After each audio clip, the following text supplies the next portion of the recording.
Welcome to Oncology Today. Key presentations from the 2024 American Society of Hematology Annual Meeting, Myelofibrosis Edition. This is medical oncologist Dr. Neil Love. For this program, I met with Dr. Raajit Rampal from the Memorial Sloan Kettering Cancer Center in New York. In addition to this interview, there's a corresponding video program featuring Dr. Rampal's slide presentation. To begin, I asked Dr. Rampal about his thought process on when to initiate therapy for patients with myelofibrosis. You had a review article, Leukemia and Lymphoma, that I thought was really excellent, that went through a lot of these issues, but just to bring up a couple, one is the issue of when to start therapy. In the beginning, when we first saw the comfort data came out, it kind of seemed like it was really focused on symptomatic patients. As the years have gone on, I'm hearing more and more discussion about starting therapy, ruxolitinib in particular, earlier. Can you talk a little bit about how you see that and where you see that heading? This is a great question, right? To me, this is very much in its current form, an art more than it is a science. Because, you know, are there patients we see who are both started too early and too late? Absolutely, there are. So maybe we start by defining that. Who is the patient who is too late? The patient to me who is too late is somebody who has, had terrible constitutional symptoms and whose spleen is, now in the pelvis. Because the problem is, even with a JAK inhibitor at its maximum dose, the likelihood that you're going to get that spleen back to normal is very unlikely. Right. And these are patients, I think, who should always be prioritized in clinical trials. But you're also dealing with the consequences of that. The portal hypertension, likely cytopenias because of hypersplenism. You get into a very difficult spot with those patients. And to me, that is kind of the definition of the patient who comes to treatment too late. What's the other side of that? The other side of that is the patient who comes to treatment too early, right? And sometimes, you have a patient who has very modest splenomegaly, let's say, 3 to 5 centimeters below the costal margin on examination, who doesn't really feel too bad, is generally functioning and working. Sometimes, we see this patient and we say, well, we have JAK inhibitors, let's start early. The question is, what are we going to gain by doing that, right? And that's a hard question to answer because, yes, we can shrink the spleen, but we also are in a position in a patient like that to invite side effects that may be detrimental to that patient's quality of life. So the trigger of where to start, to me, a lot of it is based on symptoms. When we are coming to the point where symptoms are encroaching on a patient's quality of life, that's a clear indication to start. The spleen becomes a little bit more of a challenging thing in the sense that if somebody's spleen is growing slowly, they can become acclimated to this, right? And so you can have patients, whose spleen is down to the umbilicus on examination, who don't notice it that much because they've become used to it. Oftentimes, if you probe enough, or if there's a family member present, you will start to elicit that there are, impediments from that. But to me, that's the critical part of this, is really kind of getting down to making sure that the patient really isn't symptomatic, because more often than not, that type of patient is having symptoms. And I think you have to think about, number one, have they crossed the threshold symptomatically? But also, number two, are you in danger of this patient becoming that patient with spleen going into the pelvis? And that's what you want to avoid. So that's why I would say it's a bit of an art. Another sort of general question, again, I'm not sure how much we learn in addition to what we learned earlier on, but just kind of curious where you are today, is how to stop ruxolitinib when you have a patient who, particularly who has disease progression. What have we learned about that, and how do you go about doing that? So I guess let's maybe take the scenario of where you're going to switch patient to a different JAK inhibitor, right? This has to be done very judiciously, and this really is owing to the pharmacokinetics of ruxolitinib as well as the other drugs. There is a longer time to onset of most of our other JAK inhibitors in terms of benefit for symptom and spleen. And so I think, to me, if somebody is on a low dose of ruxolitinib, let's say they're on 5 twice daily, you can probably reasonably switch them the next day. Give them the last dose of ruxolitinib on Wednesday, and on Thursday they start their other JAK inhibitor. It's more complicated in a patient who's on a higher dose, and I would define a higher dose as 10 or 15 or higher twice daily. In those patients, my practice has always been to taper down the dose to ideally five twice a day, and then switch them over as I described. Sometimes there are impediments to doing that, and if let's say you have a patient who's just very sensitive to withdrawal from JAK inhibitor, they're very symptomatic, you can overlap. We've done that in practice where we've overlapped two JAK inhibitors for a day or two, and then take the ruxolitinib away because it does have a relatively short half-life. So I think overlap is okay in people who are not going to do well being off of a good JAK inhibitor control. In terms of the type of symptoms and issues that you see on withdrawal, I've always kind of visualized it like go back to the symptoms that you had before from myelofibrosis. Is that the way you see it? Is anything in particular early on? Yeah, I think that's correct, right? But I think sometimes it comes back with a vengeance because if the JAK inhibitor is withdrawn too quickly, all of those symptoms come flooding back, right? And so people can get quite sick. So I think it is a very cautionary thing with ruxolitinib, right? And I think one of the things that's important to maybe communicate to the audience, right, is yeah, we do end up in situations where, for example, a patient comes into a local ER, they didn't bring their ruxolitinib with them.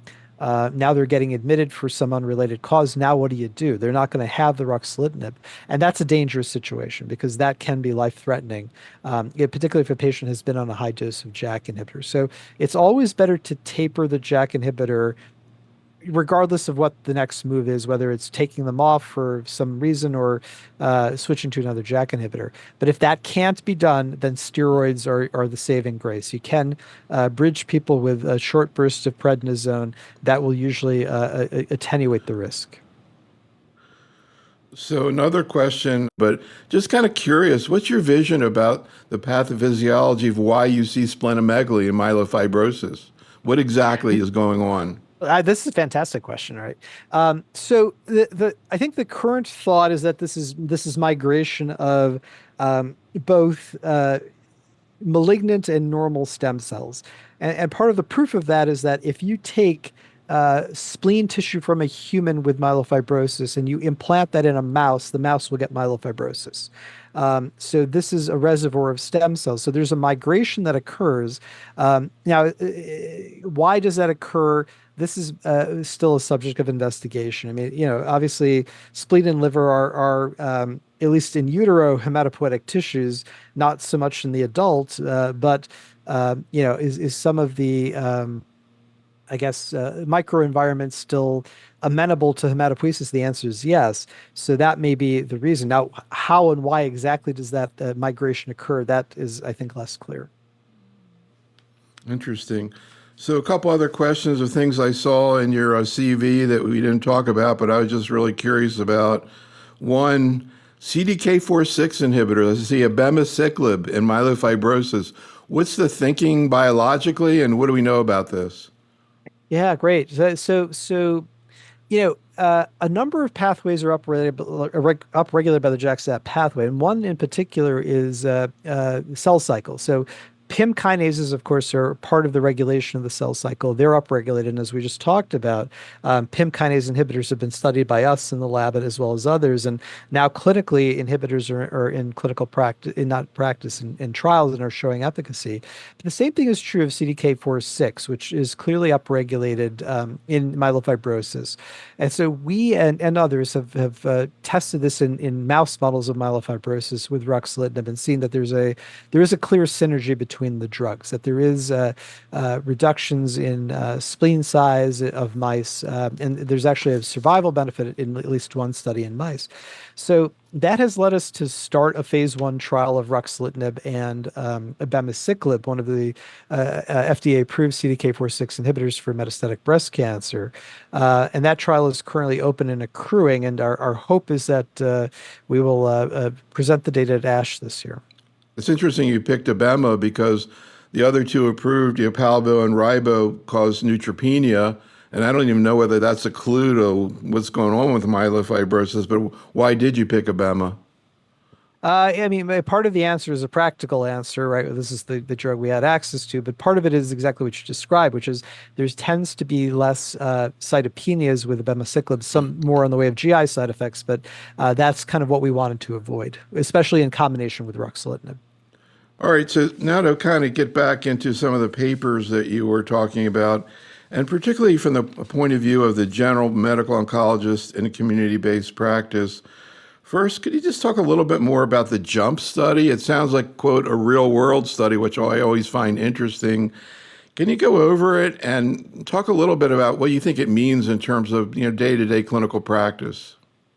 Yeah, I think the way I think about this is that whenever we do clinical trials, right, the patients that we enroll in clinical trials are not always are often not reflective of the patients we actually take care of in practice, right? And that's the benefit of JUMP to me is that this is an observational study in myelofibrosis patients who this was over 2,000 patients, right? So it gives us a really broad number of patients, but the data that we were talking about was really pertaining to how the patients do um, when we break things down by their hemoglobin. This is sort of the opposite of how we think about a lot of the studies we do, where we say, well, let's take anemic patients and do X intervention and see if we boost their hemoglobin. This is looking at it the other way and saying, fine, you in the real world, you have somebody in your clinic who has a hemoglobin of 9.8. Which treatment will you give them? Are you going to give them momelotinib? Or are you going to give them ruxolitinib? And can you expect that you're going to get the same benefit in that anemic patient by giving them ruxolitinib? And at least that the data from JUMP supports the idea that you can, right?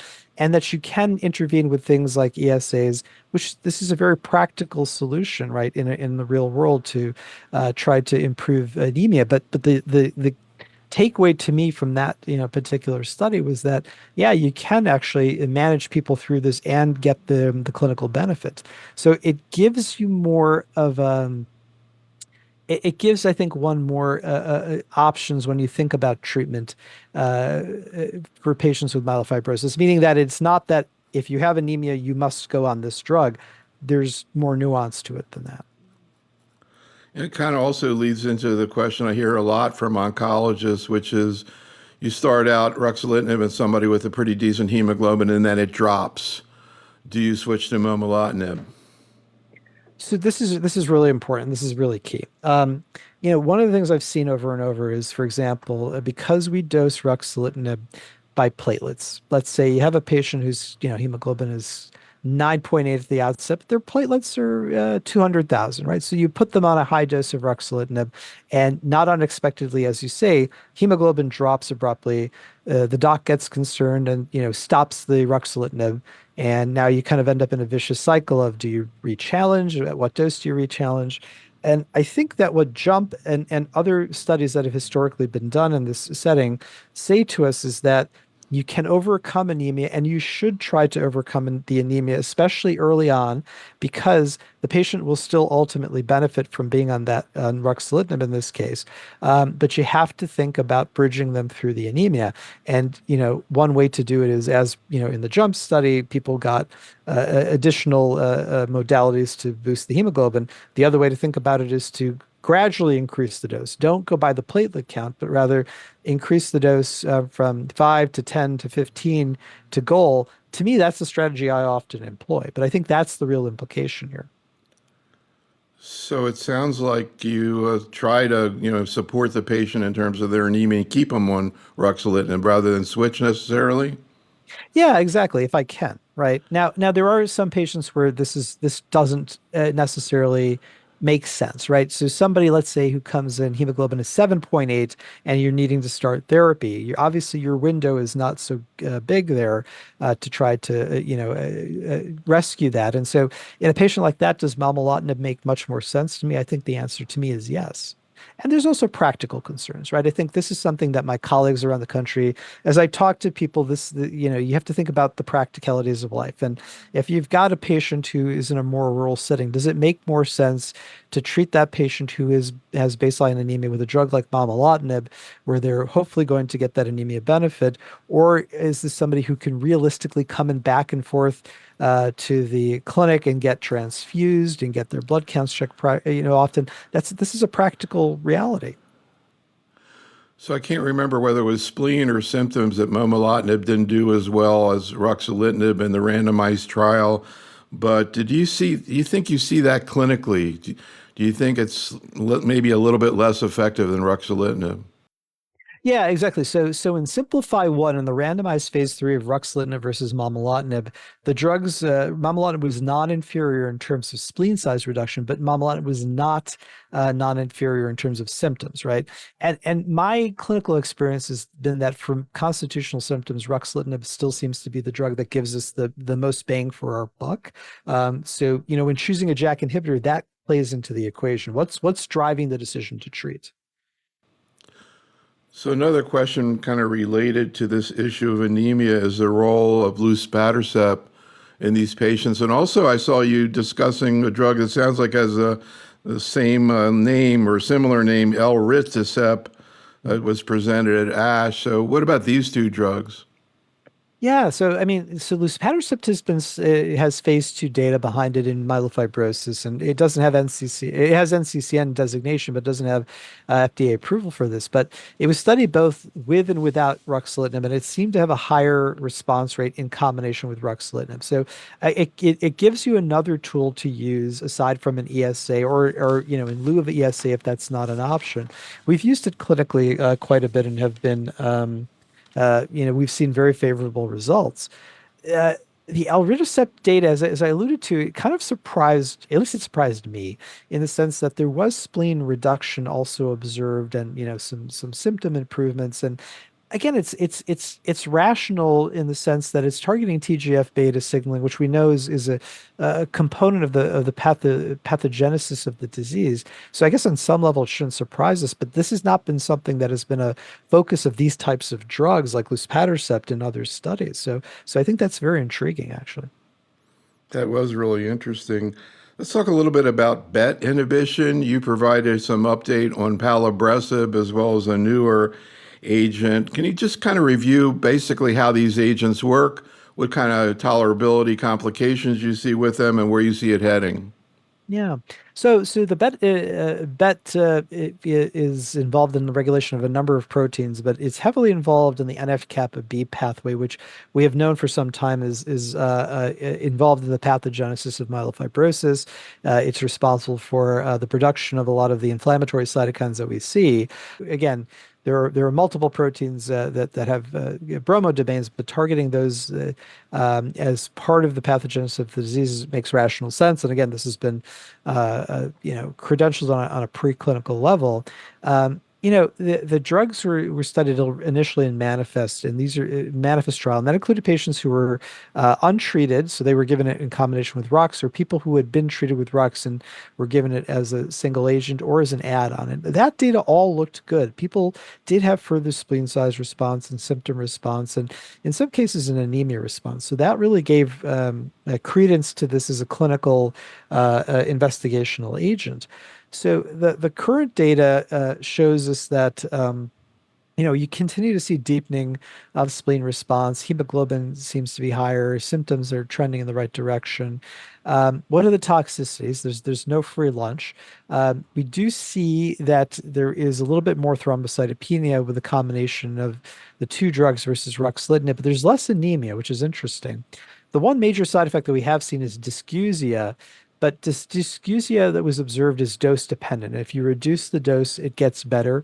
And only one patient on that 400 patient study had to come off the study because of the dysgeusia. It's a real issue for patients, but again, it does get better with dose reduction. But cytopenias can be an on-target effect of these drugs. There were GI side effects and cytopenias. So again, there it continues to be heavy interest in this as a therapeutic target. I think the manifest data continues to mature. Hopefully, we'll be seeing the week 72 data update cut coming in the relatively near future. But again, I think if it continues to show deepening, that's highly encouraging. I think the other thing I would say, and in full disclosure and interest, I was the lead author on the study, so I'm not trying to talk about this more than anything else, but I just know more about this than other things.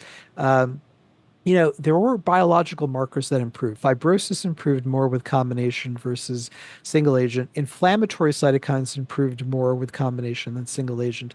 So there's, I would say, kind of a gestalt that this may be a disease-modifying therapy. But let's see further data and prove that. So you also talked about the issue of selinexor and the possible combination with ruxolitinib. Can you talk a little bit more about tolerability? And we hear a lot from the myeloma, as you were talking about. Initially, a lot of issues there in terms of tolerability, GI, and other side effects. Now, I think with dose modifications, seems to be better. Just kind of curious how it's been playing out with myelofibrosis. I think you said the key thing, dose modification, right? I mean, I was involved with selinexor trials in AML where we were using much higher doses than we are in this study, and it was very difficult for patients to tolerate it. The doses that are being used here are 60 milligrams and 40 milligrams weekly. I guess one way to look at it or kind of answer the question is that, if you look at some of the selinexor data that's been presented at ASH, one thing that's sort of compelling and maybe uh, alleviate some of our concerns is that symptoms as well as spleen got better in many patients, and that would not have been my expectation if it was a highly intolerable drug. If my recollection is correct from the presentation at ASH 2 years ago, a number of patients did have to be dose reduced to the 40 milligram dosing. But it did seem that they were able to stay on the therapy, which I think is the other thing that gives us some credence. So there's kind of an interesting observation. We did this multi-tumor program this past weekend. One of the things we were talking about was endometrial cancer, where selinexor is being looked at also. And the thing there that's interesting and a little bit perplexing to me is that it seems to do better in p53 wild type patients. Any correlation with p53 and myelofibrosis? Yeah, this is a good question because the exact question has come up multiple times as people have looked at this. At the moment, I'm not aware of any data pertaining to P53, but I think this is a question that must be examined. And what fraction of patients with MF are p53 mutant? It's not a high proportion in the chronic phase of the disease. I would say, somewhere between 3 and 5%. But at the time of transformation leukemia, then it becomes closer to 30 to 40%, right? So there is evolution that occurs over time, and we may be only seeing that when the disease changes character. But I think we all get concerned when we see this in a patient with myelofibrosis. So speaking of P53, hopefully you can explain to me about navtemadlin. I'm not sure I'm pronouncing that correctly, but MDM2 inhibitor. First of all, again, in terms of mechanisms, you were mentioning something about P53. Can you go back over how it works?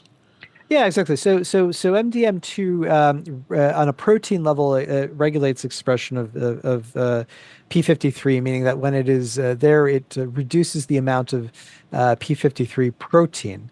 And so the concept here is that if you inhibit MDM2's function, there's more functional P53 protein to carry out apoptosis and other cellular activities. So that's kind of the major concept. Um, you know, and there's abundant preclinical data to support this idea. So one of the things that has been observed in a prior study of an MDM2 inhibitor is that, if you think about this on a protein level and you say, well, fine, you can increase the amount of P53 protein. Is that also true of P53 mutant protein? And there was a prior study of a different MDM2 inhibitor that did in fact show that in patients who had only really small levels of P53 mutations, the level of the mutation, the VAF, increased markedly. It was not associated with any disease progression, but it did increase even the mutated form of the protein. So I think that, again, it plays into the concept of how the drug works, but also raises a concern about how it may work. So I'm just kind of curious, for us outside, we look and see these new trials and everything sort of looks exciting. It's kind of hard to differentiate it, but this really did look exciting. And I'm kind of curious, does this stand out to you, these preliminary data? Do you think this trial where they're going to, randomize between continuing Rux and people who aren't doing that well on it and this new MTM2 drug, you think it's going to be positive? I mean, I know you need to see the data, but are you optimistic this drug's going to end up in practice? I I guess the way I would probably answer that is that, I think most, if not all of the things that we've talked about, from MASH have good biological rationale. And that to me is one of the things that stands out, versus just empirically trying different drugs for the sake of trying them. And so I'm optimistic from that standpoint, right? But the question always becomes is, if something doesn't work, is it the wrong drug or the wrong target? I'm less inclined to think that we have the wrong targets. The question is always, are these the right drugs and are they targeting the target enough? Um, I think I'm optimistic about everything that I see. Of course, experience tells us that, many, if not most things will not pan out, but if only some do, that's a good start. The navtemadlin study to me is innovative just because of the trial design. I think we've never done a study like that in myelofibrosis. And again, to me, that it resonates because on a practical level, this is exactly how I predict a drug would be used were it to be approved. So I think they're doing exactly the right study. BET inhibitors, I think, still remain a strong contender for making a difference in the field, and there's a host of other things that weren't presented at ASH this year that I also think are really compelling and may make a difference moving forward. Would you like to sort of outline some of those? Sure. I think one of the things that has created a great deal of excitement in the field in the last year and a half is calreticulin antibodies. So calreticulin, of course, is one of the driver mutations in myelofibrosis, but the protein actually is expressed on the cell surface in combination with the thrombopoietin receptor, meaning that it is a target. And so right now there are two phase one trials of calreticulin antibodies. One of them is a BiTE that are ongoing and enrolling MF patients and ET patients. This is exciting because, I mean, this is a concept that's now gone from bench to bedside in an unprecedentedly rapid manner. We'll see what we see at the end of the day. We're treating patients with both drugs at MSK, and I think it's too early to say anything, but I think we continue to enroll in these trials. Um, there are, of course, the next generation of JAK inhibitors, drugs that are more selective and more potent that have just entered clinical trials in the last few months. So, getting better targeting of JAK2 seems to be perhaps an achievable goal. And so those studies are ongoing as well. And I would be remiss if I also didn't say that we're encouraged by some of the work that we're doing with cell cycle inhibitors like abemaciclib, and we'll see where the data leads us. So when you talked about calreticulin receptors, I was somehow thought you were going to end up saying antibody drug conjugates. Any role, any thought about ADCs and MF? That's an interesting idea. I mean, I think, I mean, if you can create an antibody, that targets them, why couldn't you take the next step, as you're saying, and think about something with a payload? I think that's a reasonable idea. I'm not aware if anything going on with that particular concept at the moment, but certainly seems like a rational idea.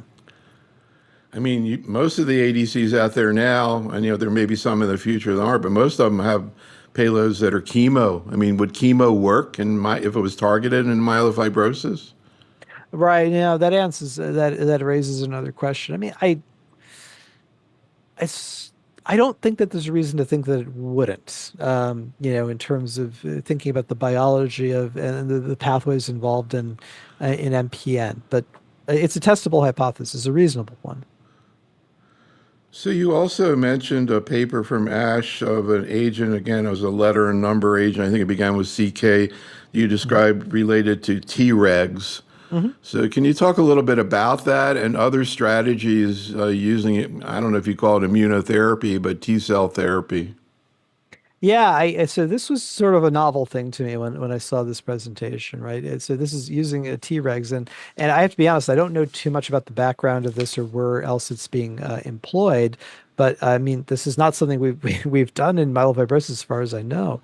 And again, it's predicated on a specific cytokine pathway which is upregulated in myelofibrosis. So again, the rationale here is good in terms of what the pathway being targeted, but how much immune dysfunction there is in myelofibrosis. I think this is an area that is being investigated, but there's a lot more questions than answers right now here. So another great paper I found that you wrote, and again, I'm kind of curious if anything came out at ASH related to that, or you just want to make a general comment. Prevention and treatment of transformation of myeloproliferative neoplasm to AML and hematologic. Can you talk about that issue, what you're trying to get into with that paper, and whether, again, anything's come out recently that's related to that? Oh, yeah. So, you know, this is the key, one of the key worries of patients and physicians, right? 25% of patients with myelofibrosis will transform to AML, and the outcomes are really quite dismal when that happens. Um, a lot of it is P53 driven, right? And so these are often P53 multi-hit complex karyotype type AMLs. We don't have good answers for that in general, right? I mean, we need to obviously do better, and that's a whole other topic. But the question and what we were kind of positing in this paper was, is there a better way to prognosticate the patients who are at highest risk, right? Because, if we think about the way we do things now, right? When we see a patient, we do their initial bone marrow, we get their baseline genetics, and we use a DIP score or a MIP score, and we say, well, this is your risk. But one of the things that we are not doing, I think, enough of, and we need to do better, is reassessing risk over time. We know that mutational burden changes over time, that copy number changes over time. And if we were to look at this in a prospective manner and say, well, if you were to sequence patients as a standard of care every year, would you be able to identify those who are actually showing early evolution prior to them transforming? Is this a reasonable idea? I think the answer is yes, because one of the observations that we have, which is um, hopefully to be published and presented soon, but certainly happy to share it, is that the bulk of the mutations that occur at the time of transformation exist at the time of chronic phase disease. And if that's true, then that tells us that you may be able to pick up on this at an earlier time point. So I think that that's one of the major things that we were arguing in this study. The second thing is that when we do our clinical trials, right, we have to think about moving beyond spleen and symptoms as our endpoints, right? What we really want to get ultimately, of course, is overall survival, but a more realistic surrogate of that is progression-free survival. And we really, I think we need to think about doing our trials in a way that focus on progression-free survival. And of course, is the spleen and symptom aspect important? Yes, but I don't think it's the most important thing.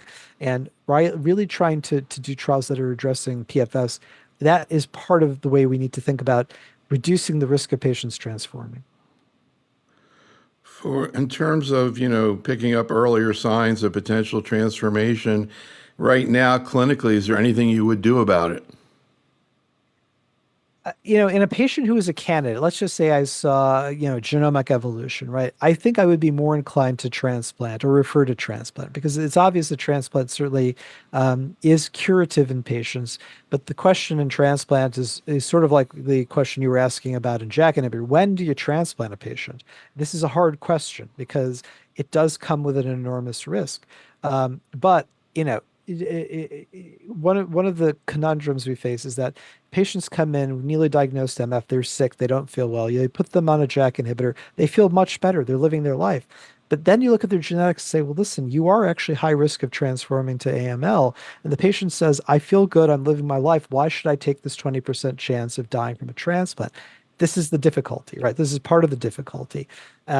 And I think the more credence we give to the genomics or other biomarkers to say to a patient, this is a substantial risk, and if we intervene now, we can still potentially have a long-term benefit versus what we do now, which is kind of waiting for something bad to happen and then trying to transplant the patient. That to me would also make a difference in outcome. Yeah, you got into the question I was going to ask you, which was about the issue of timing of transplant. Is it just genomic factors and other biomarkers, or are there clinical factors too? I think clinical factors as well, right? I mean, I think, if a patient is showing signs of progression of disease, and which I would define as, they've developed a new onset anemia requiring transfusions, or now the spleen is starting to get bigger, or now the symptoms are starting to recrudesce.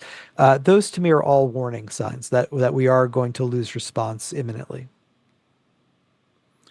So another great review article that I saw that you did, I'm curious what your thoughts are, relates to ruxolitinib for polycythemia vera. I didn't see a paper. Maybe you did one on ET as well. But anything new in terms of JAK inhibitors and ruxolitinib than those two entities, and right now how to utilize them? This to me, polycythemia is actually changing quite rapidly. And I think that there's a couple of important things here. One is that both ruxolitinib and ropeg interferon have shown event-free survival data in randomized trials versus hydroxyurea. This is very important because events in those studies were defined as, myelofibrosis progression, AML progression, thrombotic events. These are the things that we care about and we're worried about in our patients with PV. But now you have data showing that, in fact, that does seem to be the case, that if you treat patients with these agents, you have a relative reduction in risk. Both agents are also showing the ability to reduce the JAK2 allele burden, which, particularly in the case of ruxolitinib, what has been shown is that the patients who do have a substantial reduction in the JAK2 allele burden are the ones who are more likely to achieve that event-free survival. So JAK2 is now becoming, I think, a more important biomarker, whereas previously we said, what do we do with the VAF? Do we follow it? Do we want to reduce it? Nobody knows the answer, but at least more and more the data is saying to us, yes, reducing it actually does make a difference. Earlier utilization of these agents, I think more and more is becoming a compelling thing to me. So, can you be more specific, though, in terms of the type of scenario, both with polycythemia as well as ET, that would get you to think about ruxolitinib? Yeah, I mean, there's the clear cut, right? Somebody's on hydroxyurea and they're developing symptoms. They're having fevers or oral ulcers or skin ulcers from hydroxyurea. This is the clear cut reason to switch. Somebody's on hydroxyurea and they have uncontrolled symptoms, particularly pruritus. This is a clear indication to switch. Now, where it gets a little bit more ambiguous and where I sort of think we need to challenge the field is, let's say you have somebody in their mid 50s and they're on hydroxyurea because they have been getting frequent phlebotomies and the patient's counts are controlled. Is that sufficient? Is that reasonable enough? Or do we say to ourselves, well, look, the data is saying to us that hydroxyurea is not really good at reducing the allele burden, that reducing it makes a difference in terms of event-free survival. This is where I think, where we are with the key question, because this is the type of scenario that kind of is hard to think about and troubling. Do you take the leap and say the data, in patients who are having resistance or intolerance is compelling to say there is an event-free survival benefit? Does that mean we should switch everybody over, particularly somebody who is younger like this? I think that's where the challenge is, and I'm more and more leaning towards earlier switch to either ropeg interferon or to ruxolitinib in that scenario. In somebody who is, you know, diagnosed at age 76, is that such a meaningful argument? I don't think so, because I think the likelihood of progression is not that high in the patient's natural lifespan. So I'd just like to conclude with some general thoughts about management of myelofibrosis, with all these data coming out. I mentioned the fact that, our primary target audience is the general medical oncologist and community-based practice. And I know you see many patients as second opinions of patients who've been managed by general medical oncology, trying to keep up. Seems like there's like a new indication in oncology almost every day. Sure. I'm just kind of curious. I'm not going to say mistakes, but it may be myths, misperceptions, things that you see people doing in MPNs in general, myelofibrosis in particular, that maybe you wouldn't do. Yeah, no, I mean it's a good point, right? And to maybe preface my answer, I'm a strong believer in partnering with our community oncologist colleagues. Most MPN is taken care of in the community, right? This is what the data says to us, and I think having patients come to see referral center for a consultation and kind of coming up with a game plan, and then working with our partners in the community benefits the patient because they can stay closer to home. It benefits our partners in the community because we're able to kind of advise on the latest updates. All that being said, I think there's a couple of key things. One is um, our treatment goals in polycythemia vera, exactly as we were alluding to. We have to always take a step back and consider, what are we trying to achieve? Of course, reducing the risk of clotting is important, but I would also, you know, come back to this issue of age. We have patients diagnosed in their 30s, 40s, 50s. We have to think longer term in those patients, and putting those patients on hydroxyurea I think to me is something we should start to steer away from, especially in the face of having newer agents like the ropeg interferon that may have a longer term beneficial effect for the patient because it's not just about controlling the counts in that type of a patient. So I think that's a scenario that should be thought about.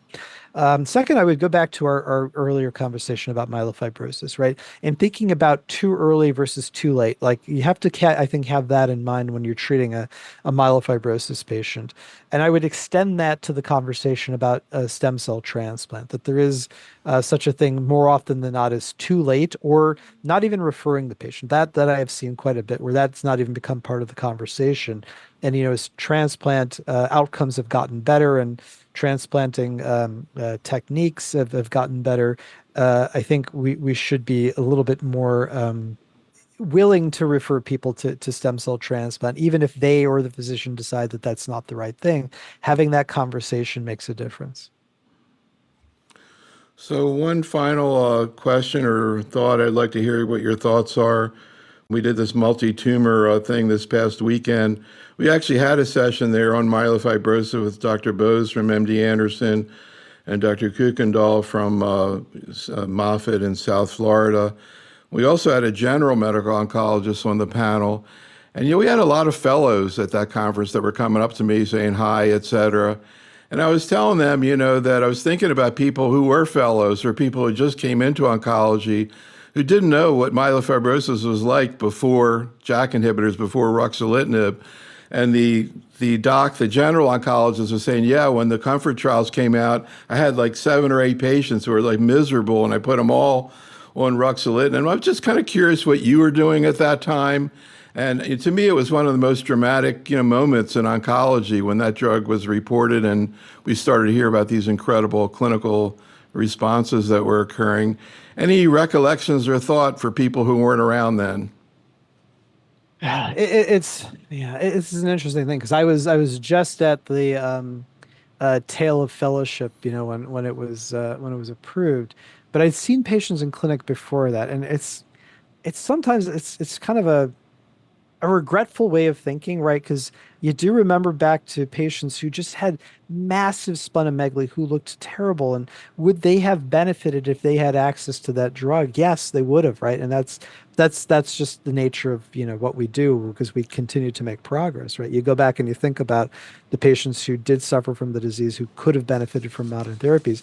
I would echo that, right? I mean, we just saw people do very terribly who would have benefited. And we saw people when we started using the drug in practice who did dramatically better and whose life was altered and were able to live again. And I have every confidence that all of our current trainees are continuing to see this, probably more than we'll see this in even our time in practice. But that is sort of the thing among the things that drives you to continue to do what you do. This concludes our program. Special thanks to Dr. Rampal, and thank you for listening. This is Dr. Neil Love for key presentations from the 2024 American Society of Hematology Annual Meeting, Myelofibrosis Edition.